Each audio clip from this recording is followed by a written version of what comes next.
On January 27, 1978, the Sacramento police entered a small, yellow-painted house on Merritt Avenue. The complaint was routine. Neighbors reported a foul odor and an open back door. Inside, the officers found silence, thick as dust. Dishes stacked in the sink, curtains drawn tight, and in the living room, a scene that no one present that day would ever forget.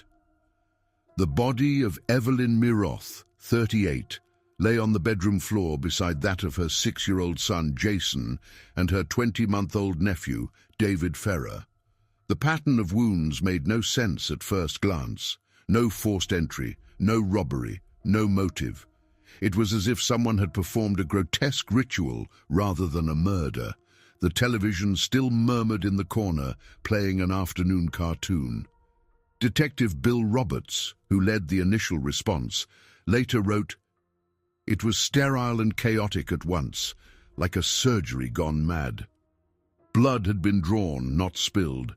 Kitchen containers held traces of it. A cup on the table contained what laboratory tests later confirmed as human blood mixed with milk." The scene echoed another crime from weeks earlier, the murder of Teresa Wallin, a pregnant woman killed in her own home on Watt Avenue, shot and mutilated in a similarly methodical way. Fingerprints and shoe impressions linked both crimes, and detectives realized the killer moved freely through unlocked doors, a predator who chose houses by chance, entering only if no one barred his way. The press began calling him the Vampire of Sacramento. 2 days later, officers traced a series of purchases, ammunition, dog carcasses, and a used .22 caliber pistol, to a thin man living in a nearby apartment. His name, Richard Trenton Chase, 27. When the police surrounded the building, Chase tried to flee carrying a blood-stained box. Inside were bloody rags and pieces of paper marked with astrological symbols. He offered no resistance. At headquarters, he appeared calm, polite, even helpful. He asked for a cigarette and a glass of orange juice.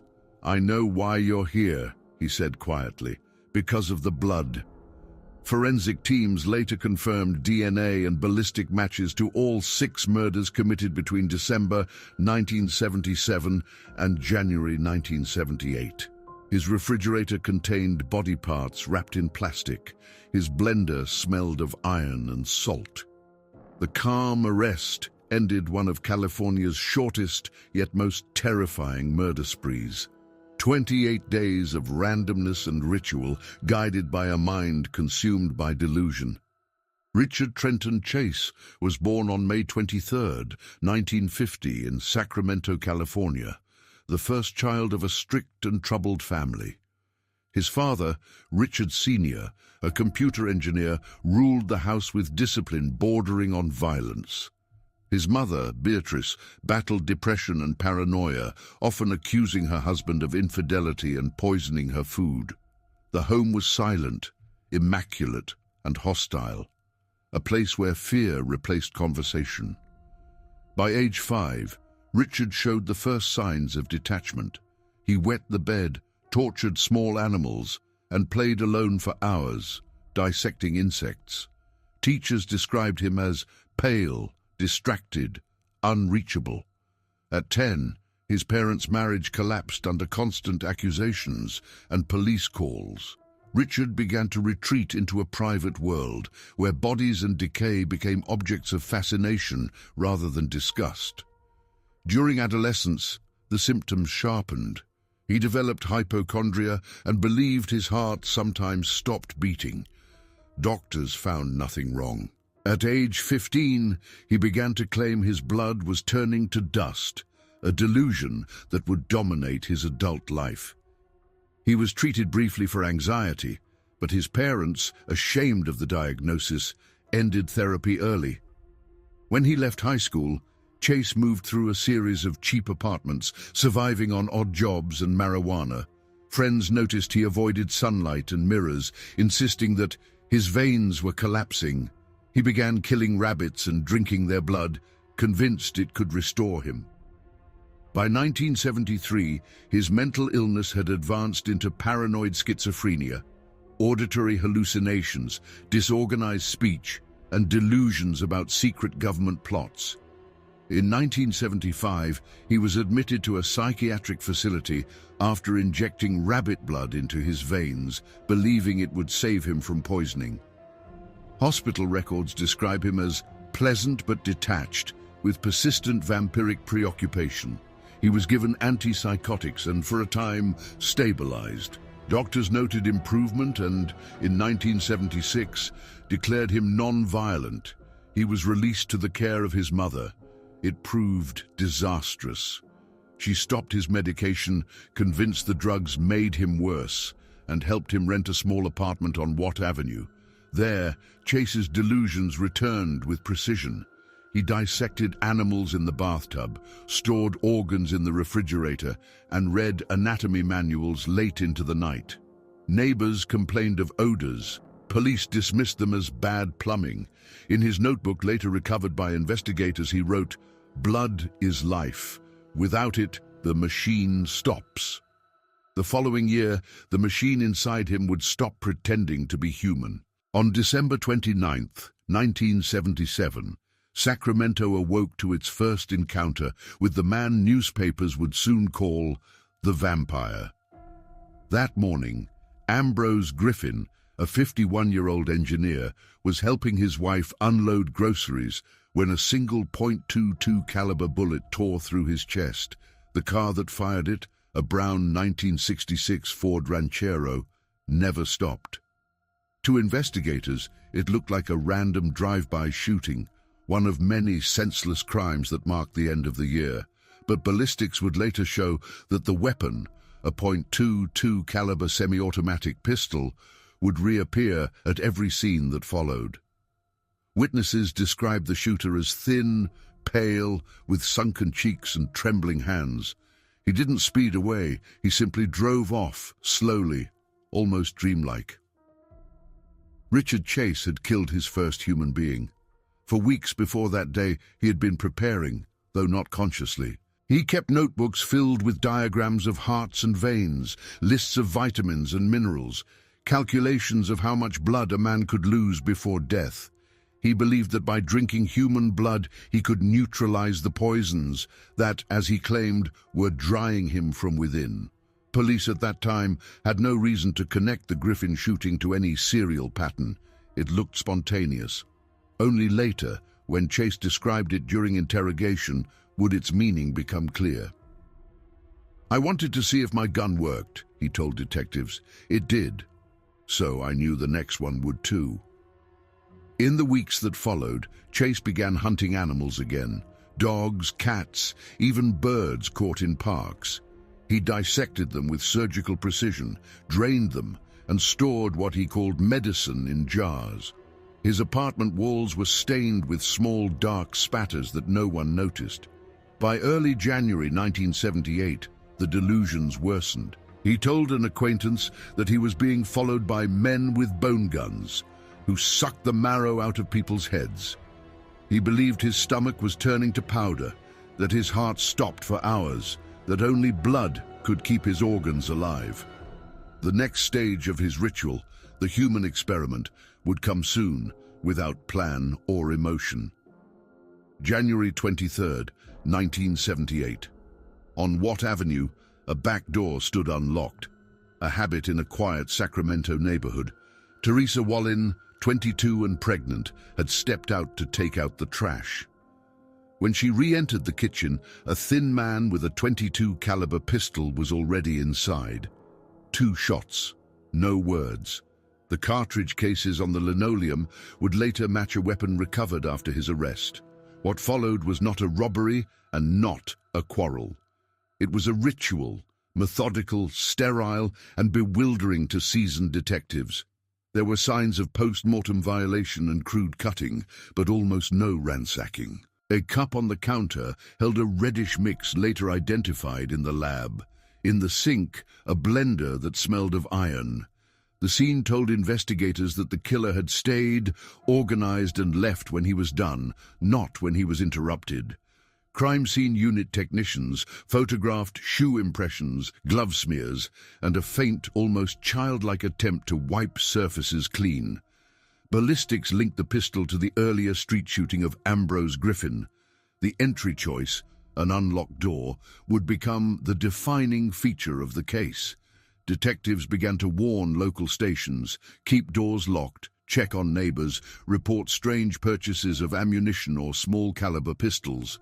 From interviews conducted later, a profile emerged. The offender was young, undernourished, isolated, with mounting delusions about his own health. He likely lived alone, kept irregular hours, and avoided eye contact. He might kill animals and use their blood. A detail whispered among patrol officers after reports of missing pets near the earlier scenes. Teresa's case changed the tempo of the investigation.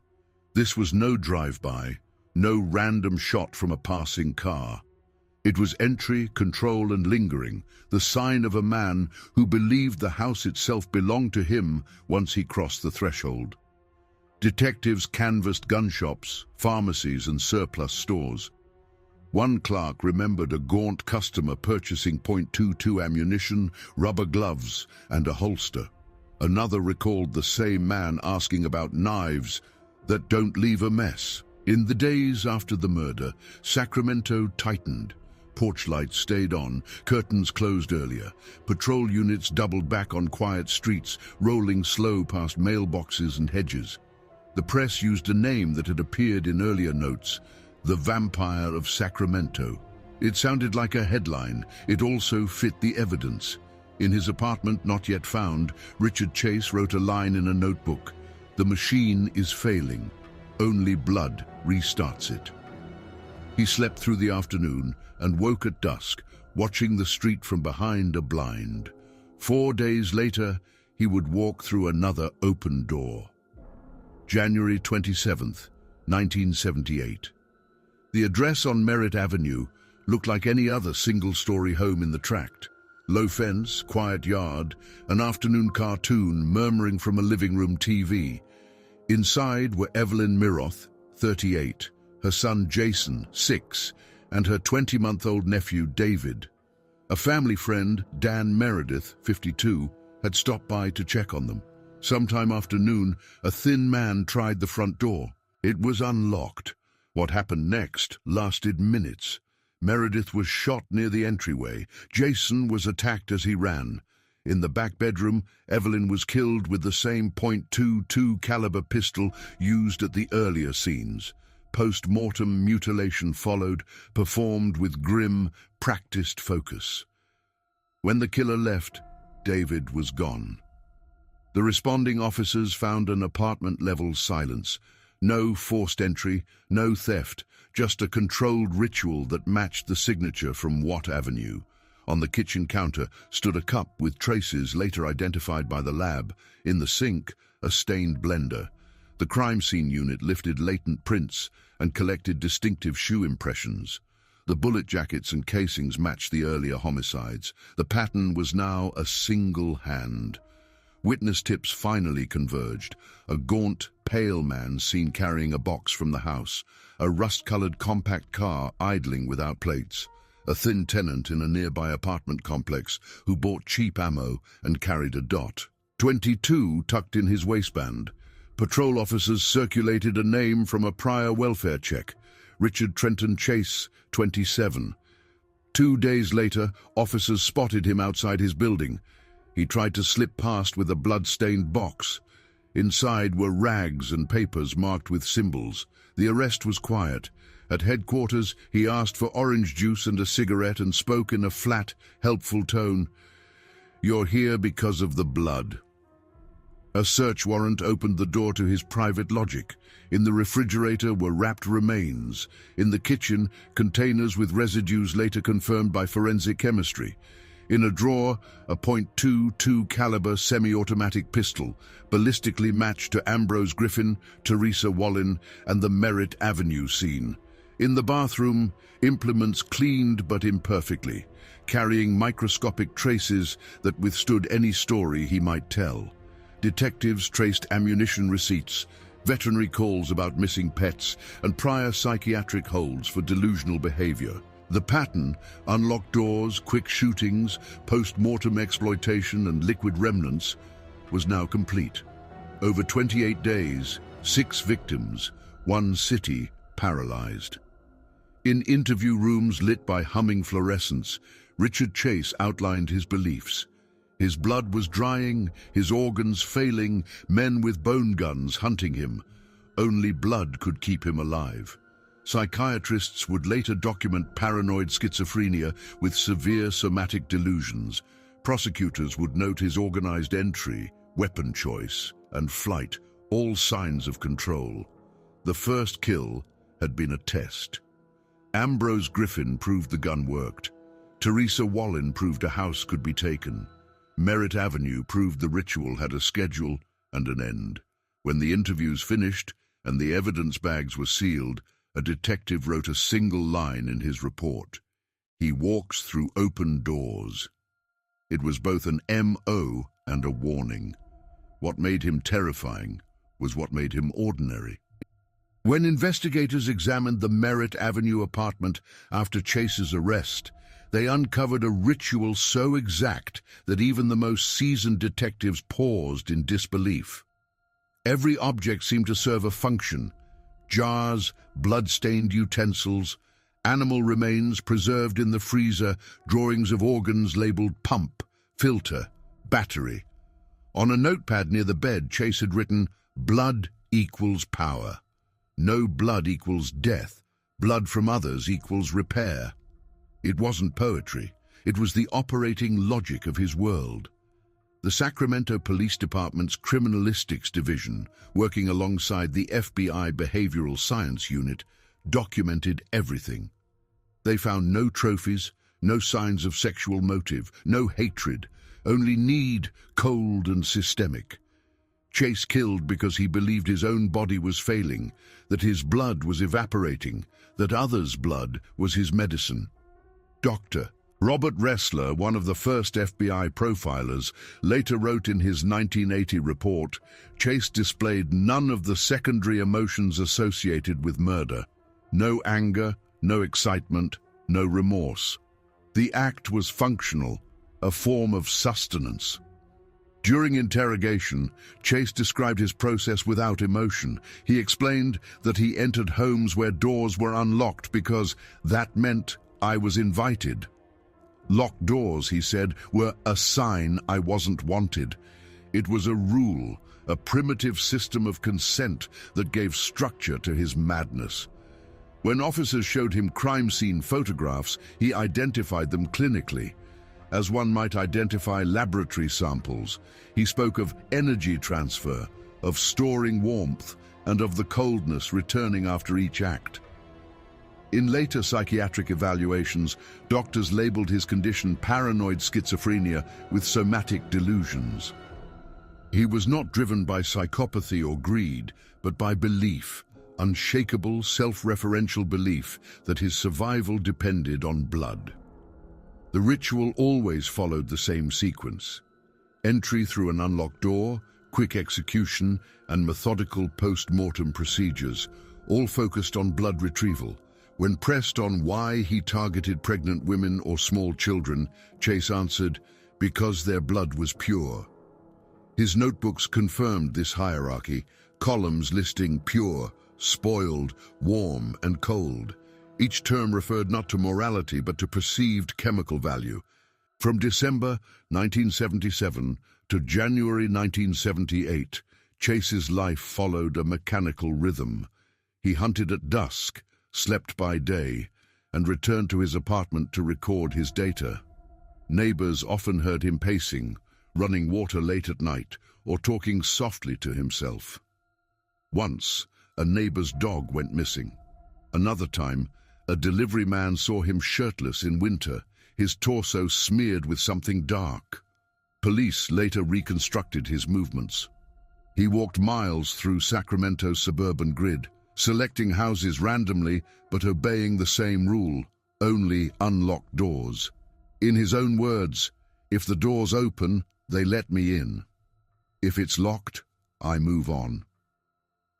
Inside his apartment, detectives found blood-soaked magazines, anatomy diagrams from medical textbooks, and pamphlets about UFOs, government mind control, and chemical warfare.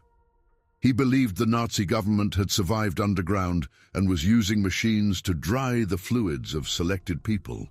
Psychiatrists described this as systematized delusion, a condition where fragmented paranoia coalesces into a working cosmology. He wasn't improvising chaos. He was following his own religion. When investigators questioned him about the Wallin and Miroth murders, he didn't deny them. Instead, he tried to explain them as biological transactions. "They had what I needed," he said. "I didn't want to hurt them. I just needed it." During psychiatric observation at the Bureau of Mental Evaluation, Chase's behavior was eerily consistent. He avoided eye contact, moved slowly, and refused to eat normal food, claiming it was poisoned. When offered blood samples for testing, he asked if he could drink them. Doctors noted that his affect never changed. No anger, no remorse, no understanding of why his actions were considered crimes. One report summarized, "Chase operates entirely within delusional logic. His acts, horrific to others, are internally consistent to him. His obsession extended beyond blood. He believed soap was made of human fat, that his stomach was sealed shut, and that his heart occasionally stopped beating for hours. He once requested a mirror to watch himself die." All of this reinforced the same truth. Chase was not a predator by instinct, but by conviction. Every killing was a ritual affirmation, proof that his system still worked. By February 1978, detectives reviewing his case realized that what appeared random was in fact an internal calendar of decay and restoration. Each murder followed a 4 to 5 day cycle, a period of physical decline followed by renewed vitality after the act. Chase tracked these fluctuations obsessively in his notebooks. When questioned by Dr. Leonard Friedman, he described sensations of dryness, cracking, and heart slowdowns. Friedman asked him when he first noticed these episodes. "Since I was 10, Chase said. "It got worse when they started taking my blood at night." He believed "they" referred to secret government agents or extraterrestrial beings who drained his blood while he slept. The murders, therefore, were his countermeasure, a way to replace what they took. Forensic psychiatrists from San Quentin later concluded that his belief system was self-sealing. Every contradiction reinforced it. If the police arrested him, it meant the system feared his knowledge. If the psychiatrists called him delusional, it proved they were part of the conspiracy. During trial preparation, investigators re-examined his apartment once more. In the bathroom, they discovered small glass vials labeled with dates, stored in a cardboard box. Each contained traces of human and animal blood. It was a diary, not in words but in chemistry. The FBI profile report, 1979, described him as a man who turned scientific method into pathology. He recorded, tested, and adjusted his experiments, seeking equilibrium within a dying body. When reporters later asked why he drank blood, Chase's answer was clinical, not monstrous, because mine was going bad. That sentence, stripped of emotion, summarized 2 decades of unraveling. It was the ultimate expression of a system gone perfectly wrong. Logic without empathy, ritual without soul. The arrest of Richard Trenton Chase on January 29, 1978, ended one of the shortest yet most horrifying killing sprees in American criminal history. But for detectives, the work had only begun. The apartment on Merritt Avenue became a laboratory of horror. Every inch of it photographed, every stain catalogued, every scrap of paper read. The evidence filled more than 60 boxes.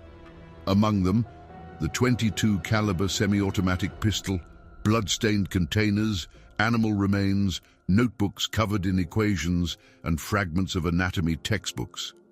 The forensic team spent weeks matching blood samples from the apartment to those of the victims. Every test came back positive. Detective Bill Roberts, leading the case, wrote in his field notes, "Nothing was chaotic. The man had order, purpose, a system. That's what made it unbearable." Chase was transferred to the Sacramento County Jail, where he remained calm and compliant. During interrogation, he answered questions directly, as though describing the weather. He admitted to entering the houses, to shooting the victims, and to drinking blood. He insisted, however, that it was not murder. "I didn't kill them," he said. "I used them." Detectives alternated between disbelief and disgust. They were trained for crime, not cosmology. Chase spoke of men who controlled him through a machine in his skull, of Nazi agents, of poisoned soap. He drew diagrams on the table, circles, arrows, lines connecting his victims in a shape he called the Wheel of Death. When asked why he kept body parts, he looked puzzled. "So I could measure the time," he said. The interrogation lasted 4 days. Each session ended with him asking for blood, just a little, to keep the machine running. Psychiatrists from the California State Hospital were called in to begin evaluation. The consensus was unanimous: severe paranoid schizophrenia with somatic delusions and complete disconnection from moral reality. He believed he was dying, and that blood, human or animal, was his only medicine. Still, under California law, the question was not whether he was insane, but whether he knew his acts were wrong. The prosecution would hinge on that one detail. The trial began in January 1979, 1 year after his arrest. The People versus Richard Trenton Chase opened before a packed courtroom in the Sacramento County Superior Court. Outside, reporters from Lifetime and the Sacramento Bee crowded the steps. Inside, the air felt like a morgue. Chase sat motionless beside his attorney, dressed in a loose gray suit that hung from his frail frame. He weighed barely 63 kilograms, his skin yellowish and dry. He refused to look at the jurors. District Attorney Donald Dorfman presented a mountain of evidence: photographs, ballistic matches, DNA, and Chase's own confessions. But more than evidence, Dorfman wanted intent. He told the jury the defendant knew what he was doing. He brought a gun, chose his victims, locked the door behind him, and left when finished. That is awareness. The defense, led by public defender Richard Cantu, argued that Chase was legally insane, a man ruled by hallucination, not choice. He called psychiatrists who had examined Chase in the hospital. They testified about his delusions, his belief that his blood was evaporating, his fear of men with bone guns. Dr. Leonard Friedman, chief psychiatrist, explained he was not killing for pleasure, money, or revenge. He killed to survive, according to a logic that existed only in his mind. Witnesses from the neighborhood described him wandering the streets, talking to himself, collecting stray animals. His mother testified that he had been sick since childhood and that she had taken him off medication because he seemed calmer without it. Those words caused a stir. Even the defense seemed shaken. During recesses, Chase sat alone, drinking water slowly, staring at his hands as if expecting them to vanish. When shown crime scene photos, he identified each calmly. "That's Watt Avenue. That's Merritt Avenue. Those are mine." He never raised his voice. He never smiled. The press dubbed him the quietest killer in America. After 5 months of testimony, the jury retired for deliberation. They reviewed psychiatric reports, medical records, and his taped confessions. Some jurors cried, others turned pale. The images, the details, the diary, it was a descent into organized madness.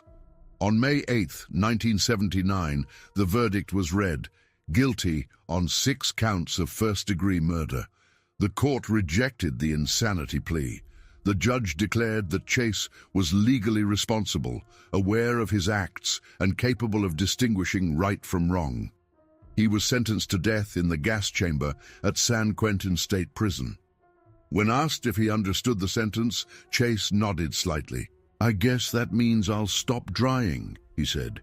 He was moved to San Quentin's death row, where he was placed under continuous psychiatric observation. Doctors noted his passivity: no violence, no outbursts, no demands. He spent his days drawing diagrams and writing short notes about his blood levels.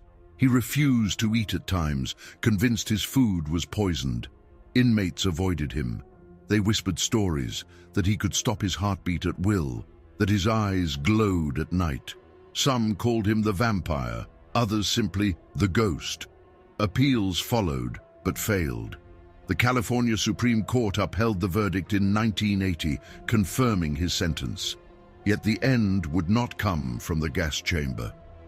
On December 26, 1980, guards found Chase dead in his cell. He had hoarded antidepressant medication and swallowed it all at once. The coroner ruled it suicide by overdose. His final note read only, "No more blood, no more noise." The words became the title of the Sacramento Bee obituary, "No More Noise, the Vampire's Last Words." In the years since, criminologists and psychiatrists have continued to study his case as one of the clearest examples of delusional-driven serial murder, a man who killed not from cruelty, but from belief. At San Quentin State Prison, Richard Chase became a ghost among the condemned. He was 29 when he arrived, weighing barely 140 pounds, with an ashen complexion and eyes that seemed to look through walls. Guards called him Soft Voice because he never raised his tone above a whisper. He spent his days alone in cell 13 on East Block, the wing reserved for the most disturbed inmates. He refused yard time, refused visitors, and communicated with guards only when necessary. His meals were untouched for days at a time. When he did eat, he picked out individual grains of rice, claiming they were bits of bone. Prison psychiatrists from California Medical Facility, Vacaville, monitored him closely. They found him polite but delusional. He told one doctor that the men with bone guns had followed him into prison, and that they were now drying the others too. He asked for blood transfusions and claimed his heart had stopped beating for 40 minutes. The prison chaplain described his presence as a vacuum, a man erased before death. Inmates avoided him. Even within death row, his reputation spread. Some believed he had powers. Others said he would talk to unseen figures at night. One guard recalled finding him standing motionless in the dark, murmuring, "No more noise. It's almost over." In December 1980, after nearly 3 years of confinement, he began saving his daily medication, a mild antidepressant called Sinequan. Guards noticed his calm, but thought it was acceptance. On the night of December 25th, he swallowed the entire accumulation, enough to still his pulse forever. When they found him the next morning, he was lying neatly on his bunk, arms folded across his chest. The autopsy confirmed death by overdose. He was 29 years old. News of his death made brief headlines across California.